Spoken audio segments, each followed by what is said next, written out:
स्वागत है आप सभी का मेरे इस छोटे से चैनल पर, जहां हम बात करते हैं ऐसी मूवी की कहानी के बारे में जो हिंदी में उपलब्ध नहीं है। आज हम बात करने वाले हैं साल 2014 में आई एक ड्रामा शॉर्ट मूवी सब रोजा के बारे में, जिसकी कहानी आपको बेहद पसंद आएगी। ये वीडियो केवल शिक्षा और मनोरंजन के उद्देश्य से है। इसमें दिखाई गई कहानी और किरदार उनके मूल मूवी से लिए गए हैं और इसका उद्देश्य केवल कहानी को समझाना है। इसमें फिल्म का मूल संवाद शामिल नहीं है। हम किसी भी प्रकार की अनुचित या आपत्तिजनक सामग्री को प्रोत्साहित नहीं करते। कृपया इसे केवल कहानी की तरह ले। कहानी की शुरुआत माइक नाम के एक लड़के से होती है जो अपने रूम में लेटा हुआ अपने माता पिता की बातचीत सुन रहा था।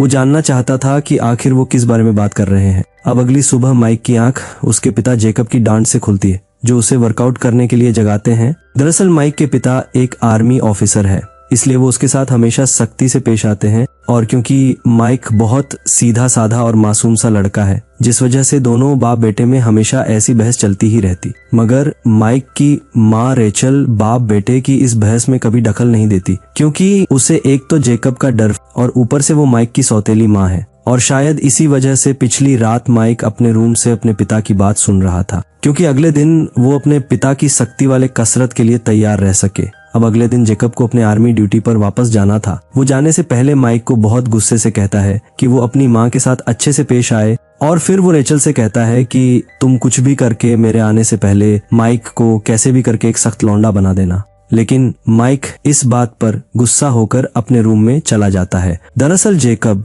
माइक को समय से पहले एक सख्त इंसान बनने के लिए दबाव देता है, क्योंकि उनके मुताबिक बाहरी दुनिया जितनी दिखती है उतनी मासूम और सीधी सादी नहीं है। इस दुनिया में सिर्फ वही टिक पाएगा जो शरीर और मानसिक रूप से मजबूत होगा। और इसीलिए जेकब अपने बेटे माइक को मानसिक रूप से कड़ी बातें कहता है ताकि वो स्वतंत्र हो जाए। यहाँ जेकब के जाने के बाद रेचल किसी काम से बाजार जा रही थी, मगर किसी वजह से उसकी गाड़ी शुरू नहीं हो पाती। वो काफी देर तक कोशिश करती है और फिर माइक से मदद मांगने उसके रूम में जाती है, लेकिन माइक तो उसके रूम में अपने फोन के साथ खुद से खेल रहा था।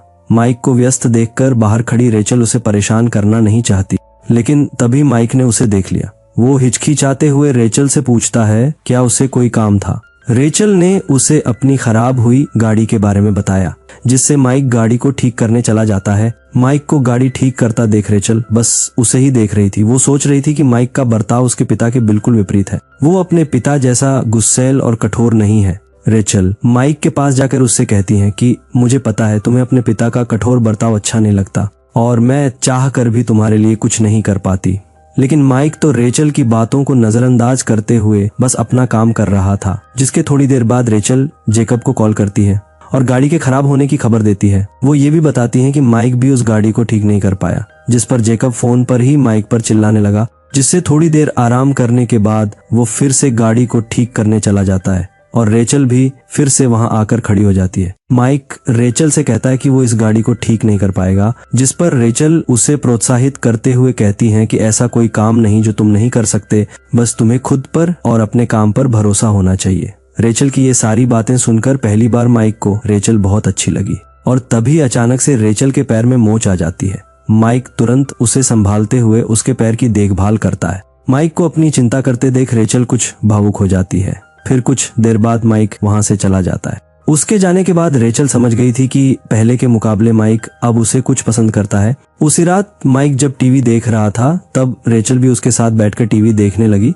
और टीवी देखते देखते दोनों ही कुछ हंसी मजाक भरी बातें करने लगे। उनकी बातों से दोनों ही अब पहले के मुकाबले कुछ करीब आ गए थे, जिस वजह से उन दोनों के बीच नजदीकियां भी बढ़ने लगी। जिसके बाद रेचल ने फैसला कर लिया कि जेकब जो नहीं कर पाया वो खुद करेगी। वो माइक को अपने तरीके से एक सख्त और मजबूत इंसान बनाएगी। अब अगले दिन से ही रेचल माइक का पूरा ख्याल रखने लगी। वो माइक के लिए अच्छा खाना बनाने लगी और ज्यादातर समय वो माइक के साथ ही बिताने लगी। ऐसे ही कई दिन बीत जाते हैं और माइक भी बहुत खुश था, क्योंकि अब वो पहले की तरह डरा हुआ और सहमा हुआ इंसान नहीं रहा। रेचल ने उसे पूरी तरह बदल दिया है और उसे भी रेचल के साथ रहना अब अच्छा लगने लगा है। एक दिन माइक रेचल के लिए फूल लेकर आता है, लेकिन जैसे ही वो उसके रूम के पास जाता है तो वो बुरी तरह से दुखी था, क्योंकि उसका पिता जेकब अब घर वापस आ गया है। माइक अपने पिता के वापस आने से बिल्कुल भी खुश नहीं है, क्योंकि बस इतने कम समय में रेचल ने उसका जितना ख्याल रखा है उतना उसके पिता ने अब तक कभी नहीं रखा।